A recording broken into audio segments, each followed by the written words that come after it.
Hi. Simple ചിന്നത ക്യൂട്ട ചെല്ലമ ഒരു ലവ് സ്റ്റോറി. ഹായ്.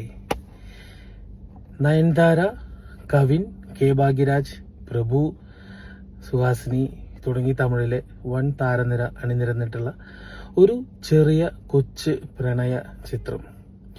ഇതിന്റെ കഥയെക്കുറിച്ചൊക്കെ ചിന്തിക്കുകയാണെന്നുണ്ടെങ്കിൽ പല ഭാഷകളിലായി പലതവണ കണ്ടിട്ടുള്ള ഒരു വൺ ലൈൻ തന്നെയാണ് എന്ന് മനസ്സിലാക്കാൻ സാധിക്കും.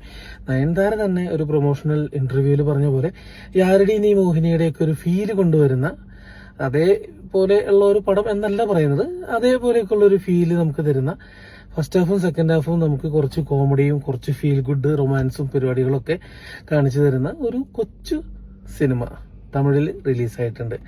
നയൻതാര തന്നെ പ്രൊഡ്യൂസറും കൂടി ആയിട്ടുള്ള ഈ സിനിമ, എനിക്ക് ആകെ ഒരു നെഗറ്റീവ് തോന്നിയത് ഈ സിനിമയുടെ പേര് ഹായ് എന്ന് വെച്ചതാണ്. ഒട്ടും അട്രാക്റ്റീവ് അല്ലാത്ത ഒരു പേരായിട്ട് എനിക്ക് തോന്നി. പേഴ്സണൽ അഭിപ്രായമാണ്.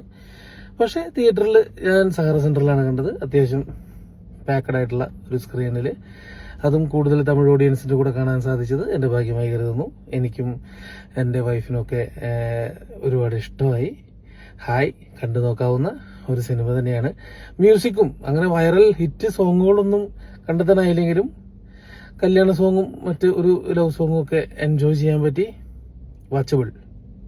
ഇനി ഇതിൻ്റെ ഒരു ചെറിയൊരു നെഗറ്റീവ് എനിക്ക് തോന്നിയതെന്ന് വെച്ച് കഴിഞ്ഞാൽ, ഈ സിനിമയിൽ ഇതിൽ എന്താ പറയുക, നയൻതാരയുടെ അമ്മയെ തേടിപ്പോകുന്ന, കേരളത്തിലേക്ക് തേടിപ്പോകുന്ന ഒരു സീനുണ്ട്.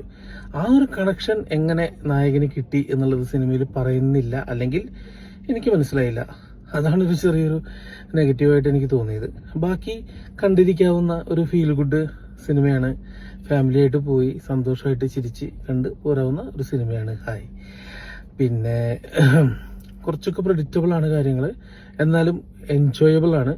പിന്നെ കവിനെ കാണാൻ ഒരു കൊച്ചു പ്രഭുദേവയെ പോലെ ഉണ്ട്. ഇപ്പോൾ നയൻതാര കുറേ സിനിമകൾക്ക് ശേഷം ഫ്രീ ആയി ഒരു ബ്രീതിങ് സ്പേസ് ഒക്കെ എടുത്ത് ക്യൂട്ടായിട്ട് അഭിനയിച്ച പോലെ തോന്നി.